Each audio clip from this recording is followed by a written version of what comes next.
सतगुरु प्रसाद भगवान की वाणी अमृतवाणी ध्यान से सुने। आज भगवान ने शुरुआत ही बहुत शानदार पॉइंट से किया है। हम लोग सब यहाँ आते हैं, सत्संग में आते हैं, पर जो है हम अध्यात्म में कितना बढ़ पा रहे हैं, नहीं बढ़ पा रहे हैं। ये नहीं बढ़ पा रहे हैं तो अपने आप को गिल्ट महसूस करते हैं। तो भगवान ने आज उसी के ऊपर बताया है कि अगर तुम अध्यात्म में बढ़ना चाहते हो तो कोई भी ख्याल को ज्यादा सत्ता नहीं दो। अगर तुम अध्यात्म में बढ़ना चाहते हो तो किसी भी ख्याल को ज्यादा सत्ता नहीं दो कि इसने मेरा अपमान किया तो नेक्स्ट मोमेंट पे ये भूल जाओ। अगर उसने एक बार बोला और तुमने 10 बार रिपीट किया तो फिर दोष किसका है?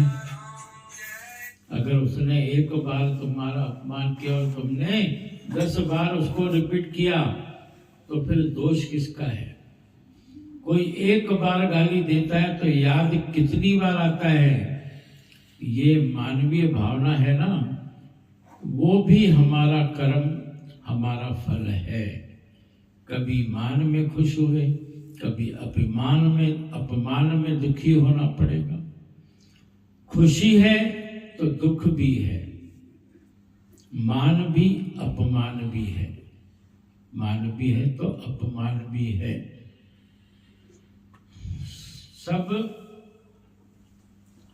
सब दुनिया में डबल है ना, सब दुनिया में डबल है। एक चीज नहीं रहेगी न दुनिया में, एक चीज नहीं रहेगी ना दुनिया में। हमेशा रात भी नहीं रहेगी और हमेशा दिन भी नहीं रहेगा। हमेशा साहूकार भी नहीं रहेगा और हमेशा गरीबी भी नहीं रहेगी। चेंजेबल, बदलता हुआ है ना सब। पर उस समय लगता है कि मेरे साथ ऐसा कैसे हुआ। दुनिया ऐसे समझती है कि मैंने थोड़ी सोचा था कि ऐसा होगा, कि ये इंसान बदल जाएगा। नहीं बदलने वाला परमात्मा है, उसको पकड़ के चलो तो सुखी ही सुख है। इतना शानदार पैराग्राफ है। भगवान ने हर चीज में से हमको समझा दिया है, छोटी छोटी चीजें बता के हमको समझा दिया है कि हम किस चीजों में फंसे हुए रहते हैं। भगवान बता रहे हैं कि हर चीज का उल्टा है।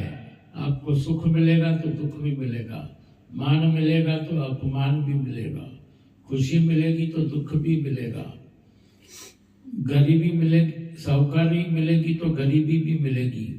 तो फिर भगवान बोलते हैं आप किसी भी बात को क्यों पकड़ के रख रहे हो? किसी को पकड़ के रखने की जरूरत नहीं है। किसी भी ऐसे ख्याल को सत्ता मत दो। कभी भी नहीं सोचो कि ऐसा मेरे साथ क्यों हुआ। दुनिया ऐसे समझती है कि मैंने तो सोचा थोड़ी था कि ऐसा होगा या ये इंसान बदल जाएगा। भगवान बोलते हैं सब कुछ बदल सकता है, केवल एक परमात्मा है जो नहीं बदलता है। तो केवल उस परमात्मा को पकड़ के चलो तो फिर हमेशा सुखी ही सुखी रहोगे। जितना हम भगवान से कनेक्ट होंगे दुखों का अंत हो जाएगा। जितना हम हमेशा भगवान भगवान करते रहेंगे, भगवान भगवान से जुड़े रहेंगे तो भगवान बोलते हैं कि दुखों का अंत हो जाएगा। अगर कोई दुख आए तो अपने से एक बात बोलो कि तुमने परमात्मा से लिंक कब जोड़ी है। अगर कोई दुख आए तो अपने से एक बात बोलो कि तुमने परमात्मा से लिंक कब जोड़ी है। ऐसे नहीं कि मैंने किया क्या जो मेरे से अपोजिट चला। हमारे को दुख आता है तो हम तो भगवान को दोष देना शुरू करते हैं। भगवान बता रहे साईं भगवान हमको कि आप पहले अपने को देखो कि क्या तुमने परमात्मा से लिंक कब करी थी। भगवान को याद कब किया था? जब दुख आया तो भगवान याद आ रहे। नहीं तो अभी तक तो मैं ही हूँ, जो कुछ कर रहा हूँ मैं ही हूँ, यही सोचता है आदमी। पर जब दुख आता है तो फिर भगवान को बोलता है कि अरे ऐसा क्यों हुआ। तो भगवान बोलते हैं उस समय ध्यान दो कि तुमने परमात्मा से लिंक कब जोड़ी। ऐसे ऐसे नहीं कि मैंने क्या किया जो मेरे से अपोजिट चल रहा है, ऐसे प्रश्न नहीं करो। अपने से कि आखिर में मैंने इसका क्या बिगाड़ा जो ये मेरे ऊपर इतना हावी हो रहा है। तुमने बिगाड़ा है कि तुमने परमात्मा को नहीं पकड़ा है। बस तुमने क्या बिगाड़ा है कि तुमने परमात्मा को नहीं पकड़ा है, इसीलिए वो तुम्हारे से उल्टा चला। और फिर तुम्हारे जो कर्म के प्रारब्ध के जो कर्म है उसके वजह से सब चीज होती है और वही कर्म कटते हैं। और अगर हम परमात्मा से जुड़े रहते हैं तो भगवान हमारे वो कर्म ऐसे काट देता है कि वो सुई का काटा हो जाता है, सूली का काटा हो जाता है, पता ही नहीं चलता। तो भगवान बोलते तुमने बिगाड़ा है कि तुमने परमात्मा को नहीं पकड़ा है। बस एक ही बात की सबकी मिस्टेक है।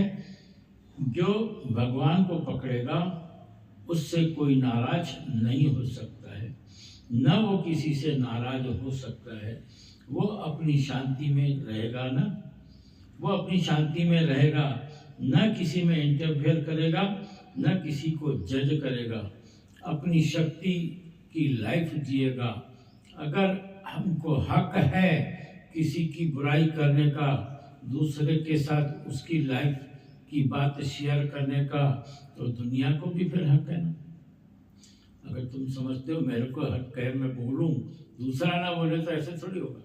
तुम बोलोगे तो फिर दुनिया भी बोलेगी, तो फिर दुनिया को भी हक है ना। हमारे सामने मीठी मीठी बात करेगा, पीछे से कुछ बोलेगा, कर्म का फल तो है ना। हमको लगता है कि हम जो कर रहे हो भगवान नहीं देख रहा है, और भगवान का कैमरा तो 24 घंटे चालू है, आप भले कितना भी सोच लो।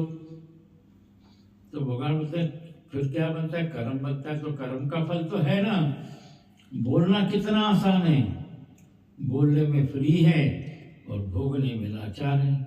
अतन गाना कि कर्म करने में तू होशियार है, भोगने में तू लाचार है। तो वही है, बोलने में तो फ्री है और भोगने में तो लाचार है।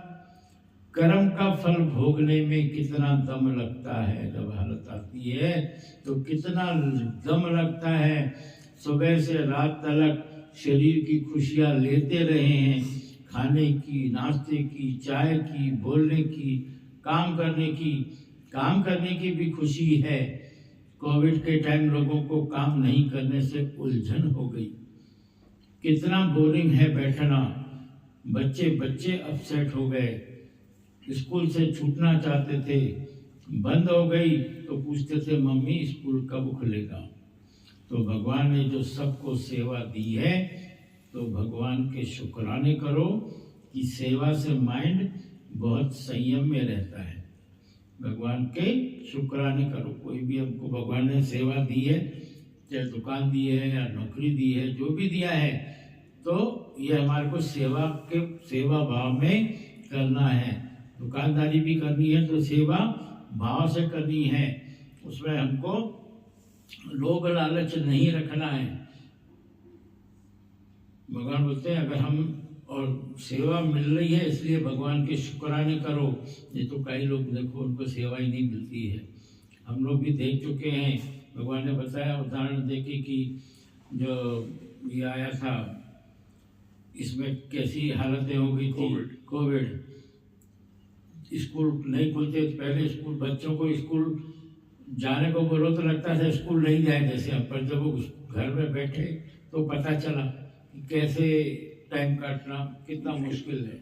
दुकानदारी में भी यही सब चीजें। तो इसीलिए भगवान के शुक्राने करो। तो शुक्राने सेवा से जो है माइंड संयम में रहता है, शुद्ध रहता है।